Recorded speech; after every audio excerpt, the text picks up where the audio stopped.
እኛ ካልነው ነገር አይወጣም። ስቲል the same root በሂብሩ በአረማይክ እና በአረብ ክርስቲያኖች ላይ እንዴት እንደምትጠቀሙት እዚህ ላይ አስቀምጦልሻል። ራስሽ ቼክ ማድረግ ትችያለሽ። ቻትጂፒቲ ምናምን ይታይሻል አይደለ? ይሄ ሊንግዊስቲካል ምንድን ነው የሚባለው? ፕሮናውንሴሽን ብቻ ነው። አሁን ልዕልና የሚለውን ስም እንግሊዝኛ ተናጋሪዎች ትንሽ ቀየር አድርገው ሊዕልና ቢሉ ልዕልና የሚለው ስም ተቀይሯል ማለት አይደለም። ልክ በሴም ደሴም ወይ ሩቱ ደሴም ሆኖ ግን ሊንግዊስቲካሊ እየተንፏቀቀ በሚሄድ ሰዓት እንትኑ ሩቱ ደሴም ሆኖ ወደ የሀገሩ አክሰንቱ እየተቀያየረ ይሄዳል። አረማይክ አሁን ክርስቶስ የተላከ ዘዬ ጀዛከላ ሷቢሩ አረማይኮች ምን ብለው ይጠሩ ነበር? ይሄ አላህ የሚለውን ራሱን ስም ማለት ነው ደሴም ሩት ግን ደግሞ አክሰንቱ ወይም ያነጋገር ዘያቸው እንዴት ነበረ? አላህ የሚለውን አላሃ ብለው ልክ ክርስቶስን በዚህ መልኩ ማለት ነው እንትን ያለው እና እንደዛ እሱ ማለት ነው የምረዳው። ለምሳሌ አሁን ቅድም የጠቀስኩት ምሳሌ እንዴት እንደሆነ ታውቃለህ? ለምሳሌ በአርማይከኛ አባ ማለት አባት ማለት ነው። በአማርኛ ደግሞ አባት ማለት ነው። ያ ማለት ግን ዘየው ቀይሮ ወይ ደግሞ የሆነ ነገሩ ለውጦ ሳይሆን ሁለቱም በቋንቋቸው እየጠሩት ነው። ግን ሴሜቲክ ቋንቋ ስለሆኑ ተቀራራቢ የሚያደርጋቸው ነገር ስላለ ያ ነገር ላይ ሻርጋል ነው አይደለም። ይሄው እዚህ ሩቱ ደሴም ነው አለሽ እኮ ይሄ ነገር ሩቱ ደሴም ነው። አላህ የሚለው ሩቱ ደሴም ነው። ግን ደግሞ ፕሮናውንሴሽን ወይም ደግሞ ይሄ ምንድነው ያነጋገር ዘዬ የምንለው ማለት ነው። በዛ መልኩ ተለዋዋጭ ነው። አላህ አላሃ ኤሎሂም ኤሎሃ እያለ ይሄዳል። ይሄ ኤሎሂም የሚለው ባይዞ እንትን ነው። ኤሎሃ አላሃ እና አላህ የሚለው ሶስቱም ደሴም ሩት ነው። በተመሳሳይ እንትን ተመሳሳዩን ቃል ግን ደግሞ ከሊንግዊስቲክ ከቋንቋ ወደ ቋንቋ በሚሄድ ሰዓት ላይ እንትኑ ዘዬው ይቀያየራል ነው እና በዚህ መልኩ መውሰድ ትቻለሽ። ቼክ አድርጊው። ከዛ በዘለ ግን ዋና እያጣላን ያለው ዛሬ ወላ ተቁሉ ሰላሳ የሚለው ነው። ለቀድ ከፈረ الذين قالوا ان الله ثالث ثلاثه የሚለው ለቀድ ከፈረ الذين ان الله هو عيسى ابن مريم የሚለው ማለት ነው። ሱረቱል ማኢዳ ምዕራፍ 5 ቁጥር 73 74 አካባቢ ወይ 75 ላይ ያለው ማለት ነው። እና ዋና እያጣላን ያለው ፖይንት እነኛ ናቸው። ኢየሱስ አምላክ አይደለም፣ ሰው ነው፣ ነብይ ነው የሚለው አምላክ አንድም ሶስትም አይደለም አንድ ነው የሚለው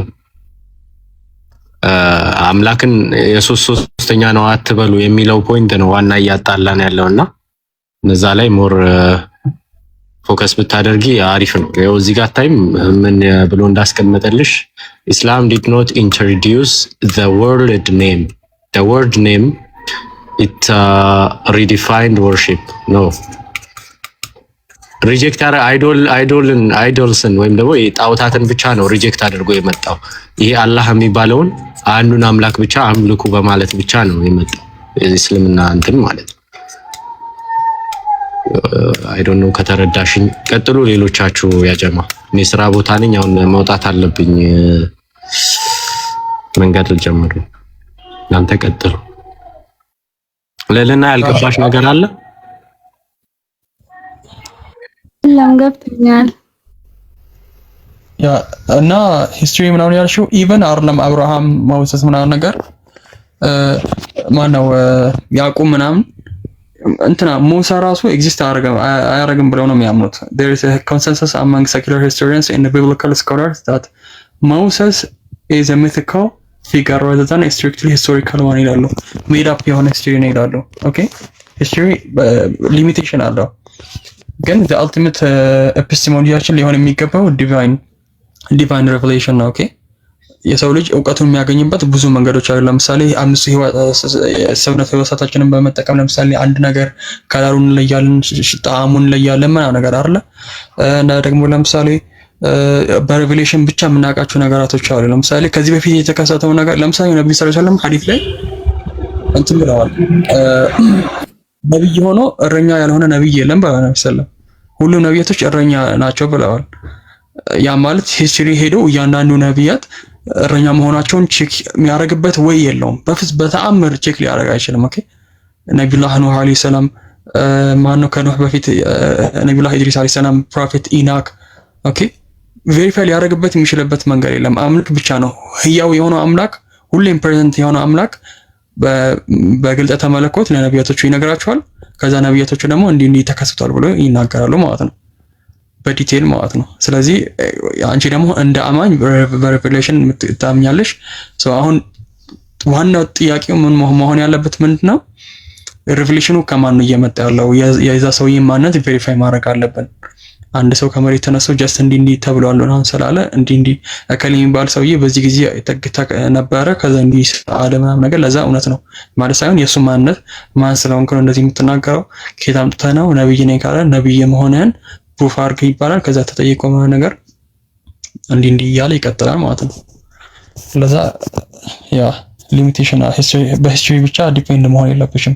ዛራ ቀድም በጣም ጥሩ ፖይንት አነሳህ። ወላሂ እንትና ልዕልና ልጠይቃት በዚሁ አጋጣሚ ልዕልና አለሽ?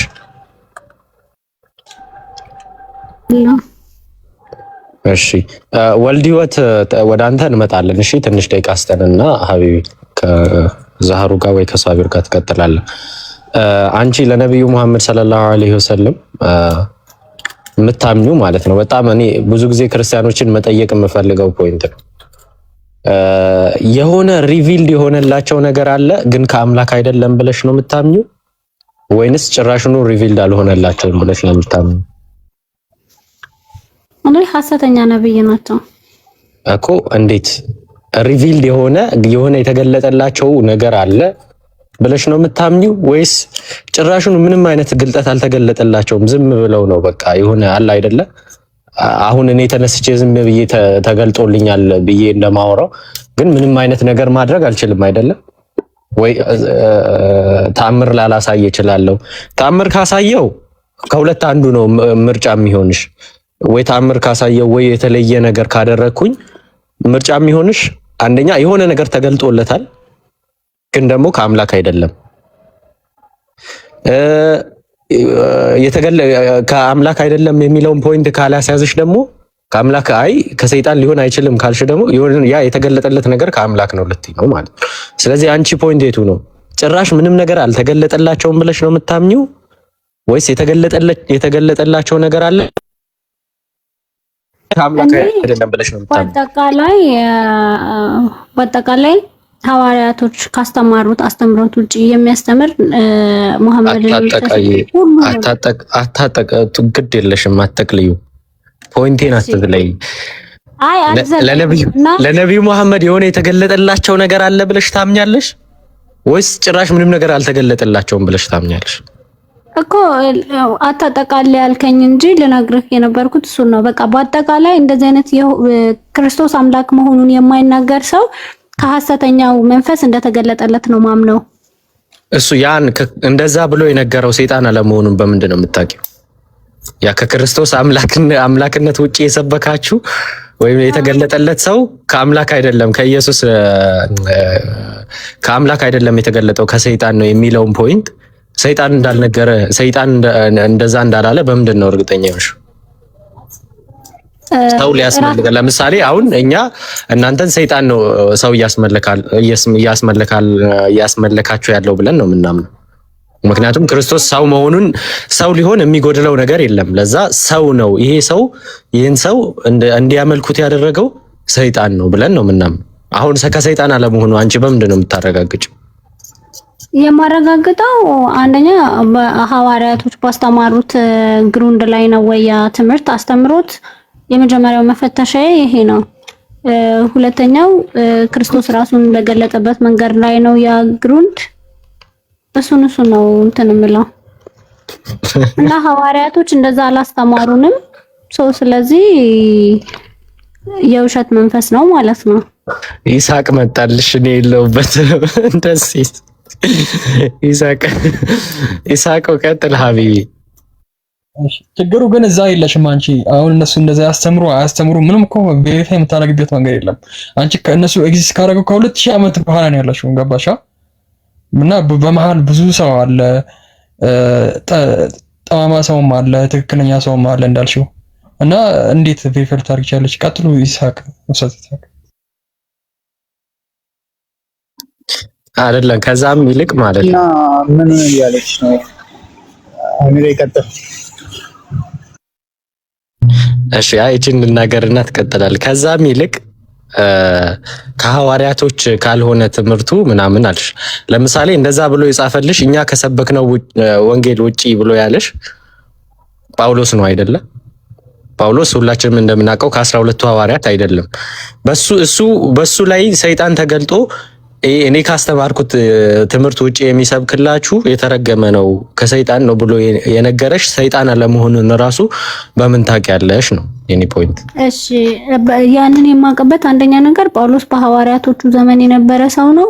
ሐዋርያቶቹን ሁሉ ሲገጽስ የነበረና ሲያስተካክል የነበረ ሰው ነው። ለምሳሌ ረፊ እሱ ሲገስጽ ሳይሆን ሲገድል የነበረ ሰው ነው። ከዛ በኋላ እንደውም የክርስቶስን ሐዋርያቶችን ተቃርኖ የተነሳ ነው ጳውሎስ ማለት ነው። ጭራሽ ክርስቶስ የመረጣቸውን ሐዋርያቶች ተቃርኖ የተነሳ ሰው ነው። እሺ እኔ ከዛ በኋላ ያለውን ላይፍ ነው እያወራው ያለሁት እኮ እሱን ያልከኝ አውቃለሁ። ኦፍ ኮርስ ጳውሎስ አሳዳጅ ነበረ ምናምን፣ እስጢፋኖስን ቆሞ ያስገደለው እሱ ነበረ። እሱን አውቃለሁ። ግን ክርስቶስ ከተገለጠለት በኋላ ግን በሐዋርያት ዘመን ጳውሎስ ነበረ፣ ሐዋርያቶች በህይወት እያሉ ማለት ነው። ያ ነው አንዴ እዚህ ላይ ማለት ነው ከአሁኑ ጥቅስ ላይ ተነስተን ይቅርታ አሚሮ ትቀጥላለህ። እኛ ከሰበክንላችሁ ወንጌል የሚሰብክላችሁ እሱ ሐሰተኛ ነው ብሎ የሚናገርበት እኮ በነገራችን ላይ እነ ጴጥሮስንም ያካትታል። ጴጥሮስ ማለት ደግሞ ኢየሱስ በሐዋርያቱ ላይ አለቃ አድርጎ የሾመው የሆነ አካል። ስለዚህ የእሱንም አስተምሮ ራሱ ይቃረናል። ምክንያቱም የሁለቱም አስተምሮ የተለያየ ስለሆነ ማለት ነው። ይሄንስ እንዴት ትመለከቺዋለሽ? ጴጥሮስ ምን የተለየ አስተምሮት ነበረው? የጴጥሮስ አስተምሮ የዮሐንስን የኢየሱስን አስተምሮ ነው ጴጥሮስ የተሰጠው ማለት። ለምሳሌ ማቴዎስ ወንጌል ምዕራፍ 16 ቁጥር 18 ላይ ኢየሱስ አንተ ጴጥሮስ ነህ፣ ጉባኤን በአንተ ላይ መሰርታለሁ ይላል። ጉባኤን በአንተ ላይ መሰርታለሁ፣ አንተ በምድር ላይ ያሰርከው በሰማይ የታሰረ ይሆናል አለ። በምድር ላይ የፈታኸው በሰማይ የተፈታ ይሆናል ይለዋል። ጉባኤ በአንተ ላይ መሰርታለሁ። ስለዚህ አለቅነትን ሲሰጠው እንመለከታለን። ገላትያ ምዕራፍ 2 ቁጥር 7 ላይ ደግሞ ለጴጥሮስ ኢየሱስ ሐዋርያ ምንድነው ለተገረዙት ወንጌል እንደሰጠው ይናገራል። ለተገረዙት ወንጌል እንደሰጠው ጳውሎስ ራሱ ይመሰክራል ማለት ነው። እና ለጳውሎስ ደግሞ ስትመለከት የተሰጠው ከዛ ተቃራኒ የሆነ ነገር ነው። ለተገረዙት ኃላፊነት ተሰጥቶታል። ለተገረዙት የሚሆን ወንጌል ኢየሱስ ኃላፊነት ሰጥቶታል። ጳውሎስ ደግሞ ለእኔም ተሰጥቶኛል አለ። ከዛም በኋላ ለእኔም ተሰጥቶኛል ብሎ የጴጥሮስን አስተምሮ እንዳይቀበሉ ያደርጋቸዋል። እኛ ከሰበክንላችሁ ወንጌል ውጪ የሚሰብክ እሱ ሐሰተኛ ነው እያለ ደግሞ ይነግራቸዋል። የጴጥሮስን አስተምሮ ራሱ ይቃረናል እኮ። የጴጥሮስን ተቃረነ ማለት የኢየሱስን አስተምሮ ይቃረናል ማለት ነው። በሌላ አባባል ሌላ ወንጌል እንዳትቀበሉ ስላለ ማለት ነው። በመጀመሪያ እኔ የጠቀስኩት ግሩንድ እሱ አይደለም።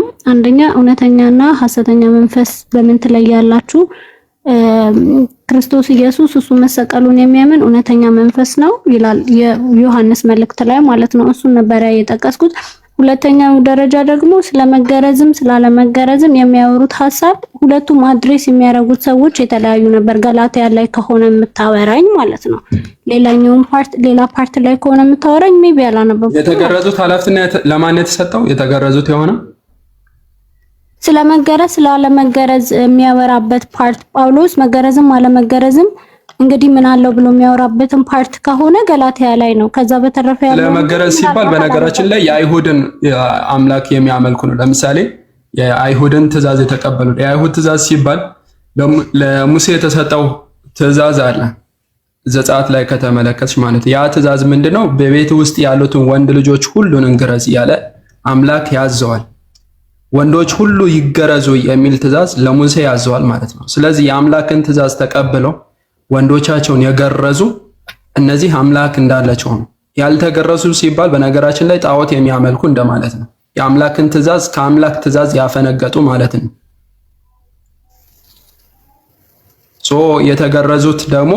የተገረዙት የሆነው ወንጌል ለጴጥሮስ አደራ ተሰጠው። ያኒ አንድን አምላክ የሚያመልኩ አምላክ ያላቸው የሆኑ ማለት ያልተገረዙ ሲባል አህዛብን የተፈለገ